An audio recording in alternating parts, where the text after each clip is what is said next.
చింత చిగురుతో పప్పు చేస్తారని తెలుసు, పొడి చేస్తారని తెలుసు, పచ్చడి కూడా చేస్తారా? అది కూడా మా అమ్మ చేసిన చింత చిగురు పచ్చడి వేసుకొని తింటే టేస్ట్ అయితే అద్దరిపోతుంది.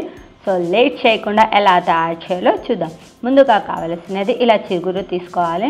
సో చిగురు అయితే కొద్దిగా పుల్లగా ఉంది. నేనైతే కొద్దిగా పావు కేజీ తీసుకున్నాను. అందులో పుల్లలన్నిటిని రిమూవ్ చేశాను.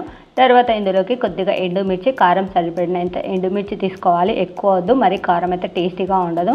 తర్వాత ఒక ప్యాన్ తీసుకొని కొద్దిగా ఆయిల్ వేసి ఈ ఎండుమిర్చిని కొద్దిగా దూరగా వేయించుకోవాలి. లైట్గా కలర్ వచ్చే వరకు, మరి ఎక్కువ అయితే మాడిపోతుంది, రుచి అయితే ఉండదు. లైట్గా దూరగా వేయించుకొని పక్కన పెట్టుకోవాలి. తర్వాత అదే ప్యాన్లో కొద్దిగా ఆయిల్ వేసి కొద్దిగా జీలకర్ర కూడా యాడ్ చేస్తున్నాను. జీలకర్ర టేస్ట్కి సరిపడినంత యాడ్ చేసి లైట్గా కొద్దిగా కలర్ వచ్చే వరకు దూరగా వేయించుకోవాలి. మరి ఎక్కువ అయితే మాడిపోతే టేస్టీగా ఉండదు. లైట్గా చాలు దూరగా వేయించుకోవాలి. ఇలా కొద్దిగా కలర్ చేంజ్ అయిన తర్వాత ఇందాక మనం ఎండుమిర్చి వేయించి పెట్టుకున్నాం కదా, అందులోనే ఈ జీలకర్రను కూడా యాడ్ చేస్తున్నాను మొత్తాన్ని.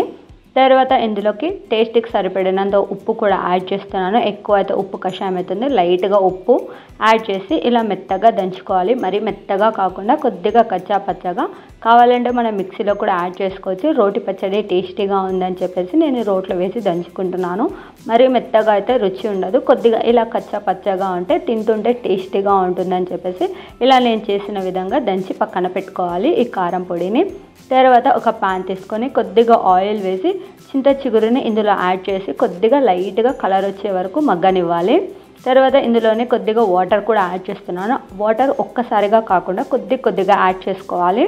సో చిగురు అనేది కింద మాడిపోతూ ఉంటుంది. కొద్దిగా ఆకు అనేది కొద్దిగా కలర్ చేంజ్ అవుతూ ఉంటుంది.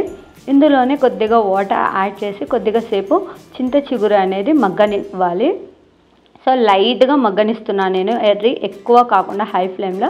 ఇలా కొద్దిగా మగ్గిన తర్వాత ఇందులో 2 ఆనియన్స్ 4 పీసెస్ కట్ చేసి యాడ్ చేస్తున్నాను. ఆనియన్స్ అనేది మెత్తపడాలి బాగా. చిగురు కంటే ఆనియన్ బాగా మెత్తపడే వరకు బాగా ఉడకనివ్వాలి. ఇలా కొద్దిగా మెత్తపడిన తర్వాత ఇందులో చివరిగా కొద్దిగా కొత్తిమీర కూడా యాడ్ చేస్తున్నాను. టేస్ట్కి సరిపడినంత ఉంటే యాడ్ చేసుకోవచ్చు, లేదంటే లేదు. ఇలా మగ్గిన తర్వాత ఆనియన్స్ కొద్దిగా సేపు చల్లారుస్తున్నాను. మరి వేడివేడిగా కాకుండా కొద్దిగా బాగా చల్లార్చుకోవాలి. ఇలా చల్లారిన తర్వాత మనం ఇందాక దంచి పెట్టుకున్న పొడి ఉంది కదా, కారం పొడి, అందులో ఈ మగ్గించిన చింత చిగురుని మొత్తాన్ని యాడ్ చేస్తున్నాను. యాడ్ చేసి మెత్తగా దంచుకోవాలి. మరి మెత్తగా కాకుండా కొద్దిగా కచ్చాపచ్చగా దంచుకోవచ్చు. మిక్సీలో కావాలంటే కూడా యాడ్ చేసుకోవచ్చు. ఇలా దంచిన దాంట్లో కొద్దిగా చింతపండు రసం కూడా యాడ్ చేసి కొద్దిగా లైట్గా మగ్గనివ్వాలి. కొద్దిగా గట్టి పడే వరకు, దగ్గరకు వచ్చే వరకు, ఇలా గట్టి పడే వరకు కొద్దిగా సేపు బాగా మగ్గనివ్వాలి. ఇలా మగ్గిన తర్వాత చూడండి ఎంత బాగుందో కదా. అది కూడా మా అమ్మ చేసిన ఈ చింత చిగురు పచ్చడి వేసుకొని తింటే టేస్ట్ అయితే అదిరిపోయింది. ఎప్పుడు తినని వాళ్ళైతే ఇంకా లైక్ చేస్తారో, అంతా బాగుంది చింత చిగురు పచ్చడి.